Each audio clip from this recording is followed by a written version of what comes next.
banje kugusuhuza wowe ukomeje kugenda udukurikirana cyangwa se udusapotinga, by'umwihariko wowe wamaze gukora subscribe uruha agaciro kuri twebwe, ndetse nawe wamaze kugera hano kuri iyi channel ukanda subscribe kugira ngo ibintu bigende neza. Reka turebe by'umwihariko amakuru ari kuvugirwa muri Repubulika ya Demokarasi ya Kongo. Umwe aravuga ati akomeje kugenda avangamana ndetse n'umuturanyi mubi, dore ko rwose yamaze kujuguruza igihugu cyanjye, dore ko abasirikare bagera ku ingabo zigera ku 30,000 zageze ku butaka bwanjye rwose, dore ko zimaze kugenda zizegereza kino gihugu cyanjye, dore ko ubutuzi ndetse n'ibindi bigiye bitandukanye byamaze kugenda byangirika kubera we. Undi nawe ati uribeshya cyane, uzanabaze yaragwa amafuti ibyo yagenderaho, ndetse sinkunda abantu batagira ukuri. Undi ati ndewe ati ngomba kuzenguruka amahanga yose ngaragaza ko uri umuntu mubi ndetse uri n'umugome cyane, nyuma y'uko atwara Felix Tshisekedi yagaragaye yicaranye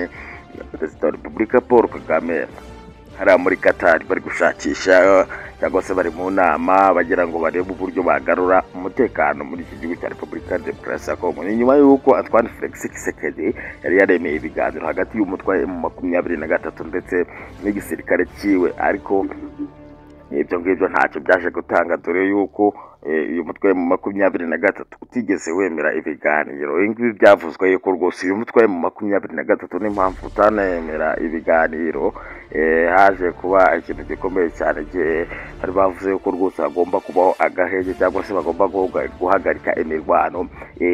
Igisirikare cya FARDC gifata drone ndetse n'indege z'intambara kigaba ibitero kuri uyu mutwe mu 23, akaba ari nayo mpamvu rero uyu mutwe ushobora kuba waraza kujya kwitabira ibyo biganiro cyangwa se kuganira n'uyu perezida Antoine Felix Tshisekedi. Ibi biratishi rero, ibi biravuga iki muri Repubulika ya Demokarasi ya Kongo? Ni igihugu kibaza ibisi kidafite amahoro mu by'ukuri, by'umwihariko noneho inzirakarengane zo zikomeje gupfa zicwa n'intambara, cyangwa se bamwe na bamwe, cyangwa se by'umwihariko bano banyamurenge baherereye mu duce tumwe na tumwe iyi leta ya Kinshasa yamaze kugenda ishyira mu maboko yacyo, cyangwa se ifite mu maboko.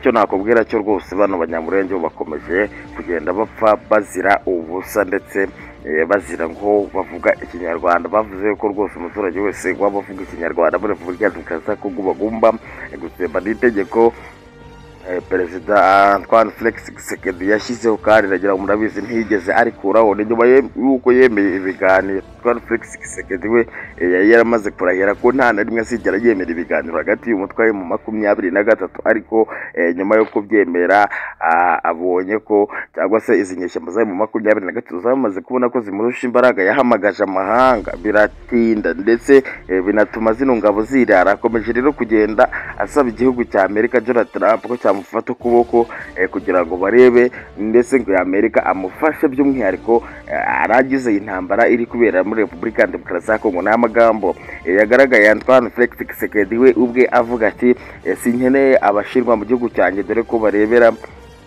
bari kwireberera inyungu zabo bwite, biri kwicungira by'umwihariko amabuye y'agaciro cyangwa se n'ubundi butunzi muri Repubulika ya Demokarasi ya Kongo. Ariko ndagira ngo murabizi cyangwa se murabyibuka ko bano bashinwa bigeze kuzana drone zihambaye cyane z'intambara kugira ngo zifashe kino gihugu cya Repubulika ya Demokarasi ya Kongo kuba cyakwikura mu ntambara, ariko atwara Felix Tshisekedi ivyo ngivyo ntago yigeze byitaho. We ubwe yatagaje amagambo avuga ati ngewe sinyishaka abashinwa mu gihugu cyanjye, sibyo? Ndagira ngo murabizi ko iki gihugu cy'u Rwanda nacyo cyamaze guca umubano hagati y'igihugu cy'Ububirigi, ariko bamwe mu baturage batuye mu gihugu cy'Ububirigi bamaze kuvuga yuko batewe ikibazo n'uko rwose umubano wahagaze hagati y'Ububirigi ndetse n'iki gihugu cy'u Rwanda. Ariko ndagira ngo mbwire ko Minisitiri w'Ububanyi n'Amahanga Nduhungirehe ubwo yamaze kuba atangaza amagambo abahumuriza, ndetse anababwira ati mwebwe muhumure, iki gihugu mwebwe mugomba kuhaba nta n'ikibazo, cyangwa niba mutashaka no kuhaba muramanuka muze mu gihugu cyanyu cyababyaye nta kibazo. ayo ni amagambo rero Nduhungire ubwe yatangaje ndetse anabishimangira avuga yuko rwose bagomba no gutaha cyangwa se bakahaguma ko ibyo ngibyo nta kibazo byaza kubatera, dore ko rwose ngo kino gihugu cy'Ububiligi cyakomeje kugenda kivuga nabi u Rwanda, ndetse ko iki gihugu cy'Ububiligi cyakoze n'amahano muri iki gihugu cy'u Rwanda, dore ko cyazanye amacakubiri. Ngubwire ko rero nimba ari ubwa mbere wowe ugeze kuri uyu muyoboro, ngubwire ko ugomba gukanda subscribe, ugafungura inzogera, ugakanda like kugira ngo ibiganiro n'amakuru tugenda tubagezaho bibageraho 5 kuri 5.